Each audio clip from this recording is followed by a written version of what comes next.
Imagine a career where your daily work literally involves engineering crops that can survive climate change, or maybe designing bacteria that manufacture sustainable materials, or even developing the next life-saving vaccine. Well, welcome to this explainer on biotechnology engineering. Today, we're going to break down exactly what it takes to code the very fabric of life. You can think of it as a hero's journey, and you're about to embark on it right now. Okay, let's dive into this. I want to start with a number that genuinely blew my mind.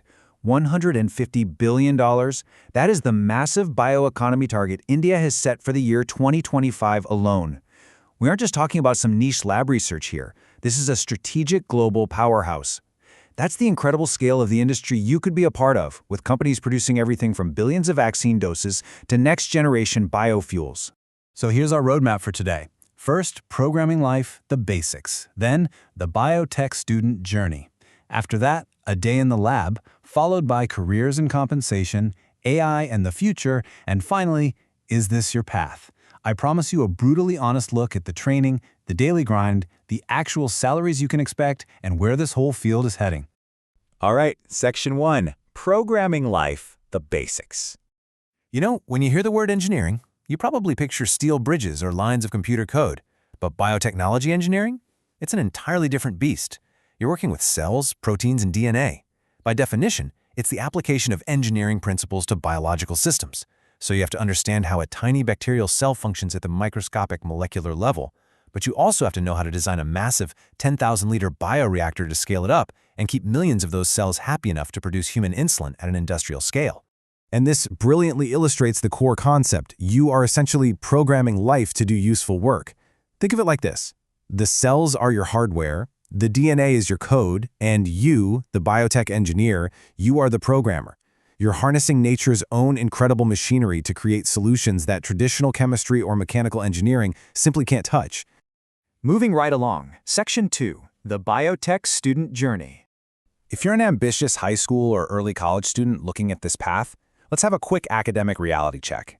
In year 1, prepare to be a little surprised. It is heavy on calculus, physics, thermodynamics, and Python. You're building an engineering toolkit before you ever even touch a pipette. In year 2, you finally hit the lab hard with core biology. You'll dive into biochemistry and genetics. Then, years 3 and 4 are where the magic really happens. You specialize in recombinant DNA tech, like CRISPR gene editing, bioprocess engineering, and you'll step out for real-world internships. And a quick pro tip, getting a master's or a PhD here actively unlocks much higher pay scales and super specialized roles later on. Which brings us to Section 3, a day in the lab. Okay, so you've graduated and landed that first entry-level gig as a research associate at a place like Biocon or Serum Institute. What does life in the trenches actually look like?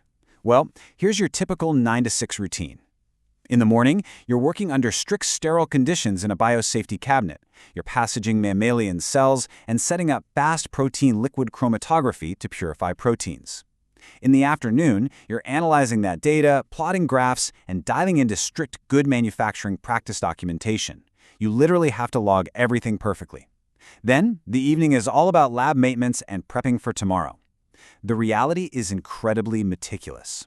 You get the deep tactile satisfaction of actually holding a purified protein you created, but you also have to stomach the brutal reality of failed experiments and intense regulatory documentation. Let's talk about the reward. Section 4, Careers and Compensation. We have to address the elephant in the room here. Where are the jobs, and how much are you actually going to make? Looking at the industry breakdown, pharma and healthcare absolutely dominate, taking up about 65% of the field. Massive companies like Dr. Reddy's and Biocon are huge employers working on drug development and vaccines. But definitely don't ignore the rest of the chart. There are huge growing opportunities in agricultural biotech, like creating climate-resistant crops, and in industrial and environmental biotech, where you might be developing sustainable bio-based chemicals to replace petroleum. Now, what's really interesting about this slide is how the compensation scales over time. Brutally honest truth, starting salaries for a standard BTech grad in a lab role, around 5 to 10 lakhs per annum, are slower to start than what you'd see in computer science.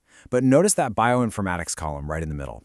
Because those engineers combine biology with Python and data skills, their starting pay jumps. And as you gain experience, secure a PhD, or move into mid-career management, the playing field levels out entirely. with senior roles comfortably pulling in 20 to 35 lakhs or way more. Let's look at the horizon. Section 5. AI and the future. If you want to future-proof your career, you absolutely need to understand the bleeding edge of this industry. What used to be pure science fiction is clinical reality right now. We are seeing patients literally cured of genetic disorders using CRISPR gene editing. We're seeing CAR-T therapies where a patient's own immune cells are engineered to hunt down and destroy cancer. And with AI tools like AlphaFold, the age-old protein folding problem has essentially been solved. Drug discovery processes that used to take 15 long years are now being compressed down to days as AI virtually screens billions of molecules. It is a wildly breathtaking time to enter the field. Now, naturally, this brings up some anxieties about AI taking jobs, so let's clear that up right now. Yes, routine manual pipetting and basic quality control are absolutely being automated by robots and algorithms. Those jobs are being augmented or replaced entirely. But look at the jobs being created on the right. The industry desperately needs machine learning specialists, bioinformatics pipeline developers, and automation engineers. AI won't replace you, but a biotech professional who knows Python and R and can bridge wet lab biology with computational analysis, they absolutely will replace one who doesn't. And finally, the final verdict. Section 6. Is this your path? So the crucial point is, we need to weigh this out pragmatically to empower your decision. The pros are immense, right? You get to make a tangible global impact, cure diseases, work on cutting-edge innovation, and honestly, you generally enjoy a much better work-life balance than you would in high-pressure IT consulting. But the cons are real. You have to accept modest entry-level salaries, deal with the very frequent and frustrating failure rate of lab experiments, and tolerate heavy documentation. So if your primary motivation is immediate high-starting salaries right out of college, go into computer science. But if you want tangible, physical satisfaction, if you want to hold your science in your hands and engineer life to fundamentally improve humanity, then this is exactly where you belong. Which leaves us with one final provocative question. Are you ready to engineer life for a better tomorrow? If the answer is yes, don't wait for your first college class.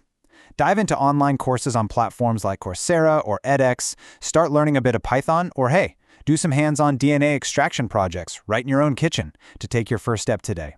Thank you so much for joining me on this explainer. Keep learning, stay curious, and I'll catch you next time.